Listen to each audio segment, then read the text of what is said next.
qada dan qadar atau disebut dengan takdir itu terbagi menjadi dua. Nah, kita bahas satu persatu. Yang pertama ada takdir mu'alaq. Mu'alaq secara bahasa artinya sesuatu yang digantungkan. Nah, takdir mu'alaq artinya ketentuan Allah Subhanahu wa Ta'ala yang mengikutsertakan peran manusia melalui usaha atau ikhtiarnya. Jadi kalau takdir mu'alaq ini masih bisa diusahakan oleh manusia gitu takdirnya tuh ya. Jadi masih bisa dirubah oleh manusia ya. Contohnya ada kepandaian ya. Jadi kalau misalkan orang mau pandai, mau pintar ya harus berusaha, belajar gitu contohnya. Jadi nggak pasrah aja gitu ya. Nah terus kesehatan. Nah, kalau misalkan orang mau sehat ya harus rajin olahraga atau harus menjaga pola hidup, menjaga makanannya gitu ya, harus makan makanan yang bergizi biar sehat. Jadi tidak berpasrah aja gitu.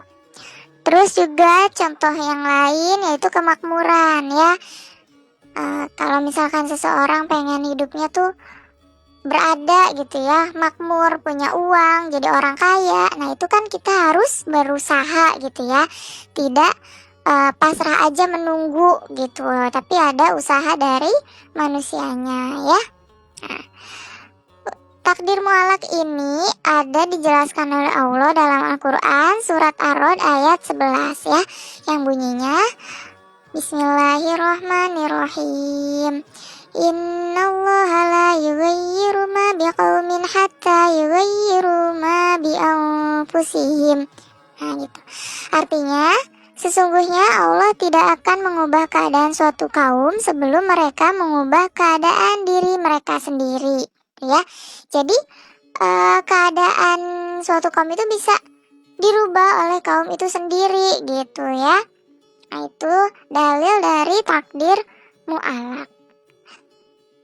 Yang kedua yaitu takdir mubram. Mubram secara bahasa artinya sesuatu yang tidak dapat dielakkan atau sudah pasti.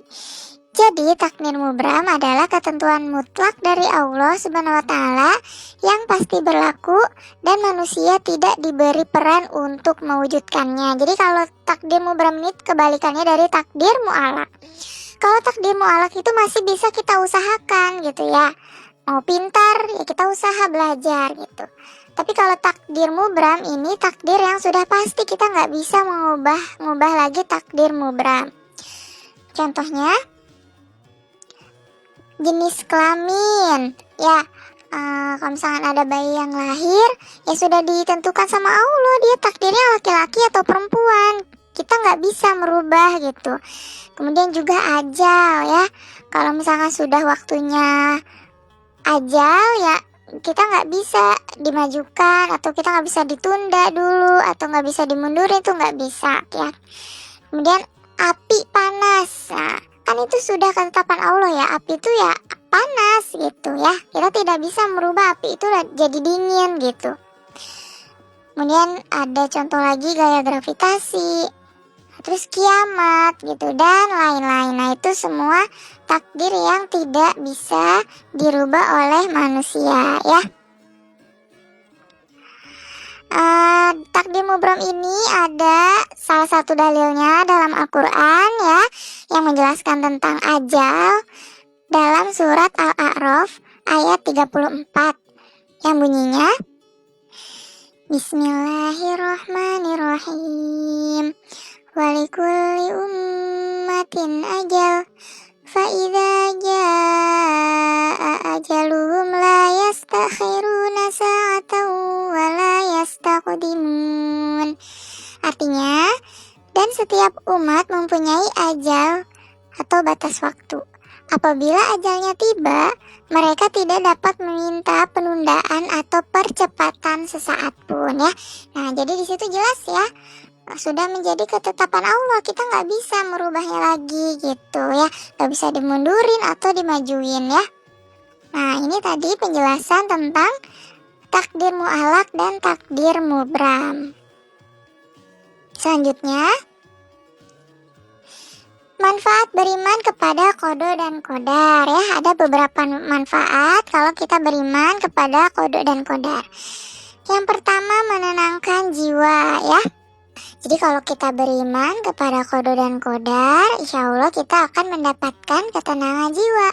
Karena kita sudah merasa senang dan menerima dengan ikhlas segala keputusan dari Allah Subhanahu wa Ta'ala. Jadi kita tidak khawatir lagi gitu, karena kita percaya bahwa Allah senantiasa akan menghendaki kebaikan pada kehidupan kita gitu. Jadi jiwa kita tuh tenang gitu ya. Kemudian yang kedua, senantiasa bersikap sabar dan syukur. Karena kita percaya pada keputusan Allah, maka ya udah, kalau misalkan kita mendapat musibah, tadi kita bisa bersikap sabar gitu ya. Tawakal, pasrah gitu. Terus dan kita misalkan kalau dapat nikmat juga kita bisa bersyukur, karena itu nikmat dari Allah. Jadi kita bisa memperbanyak syukur kita kepada Allah gitu ya. Kemudian selanjutnya, menumbuhkan sifat optimis ya. Jadi tadi ya, karena kan ada takdir yang bisa kita usahakan gitu ya. Jadi di sini bisa menumbuhkan sifat optimis dalam diri kita ya. Jadi kita berusaha gitu untuk mendapatkan takdir yang baik bagi kehidupan kita. Dan kalau misalkan usaha kita gagal, jadi kita tidak putus asa. Justru kita akan semakin semangat berusaha gitu. Selanjutnya, menjauhkan diri dari sifat sombong. Karena kan kita percaya ya bahwa semua ini adalah pemberian dari Allah, ketetapan dari Allah gitu. Jadi kalau kita berhasil akan sesuatu atau mendapatkan sesuatu, jadi kita tidak bersifat sombong, karena kita tahu ini semua pemberian dari Allah Subhanahu wa Ta'ala itu ya. Baik, sampai di sini saja materi kita kali ini. Semoga kalian bisa mengerti materi kali ini ya. Ibu mohon maaf apabila ada kata-kata ibu yang salah. Terima kasih semuanya. Ibu akhiri. Wassalamualaikum warahmatullahi wabarakatuh.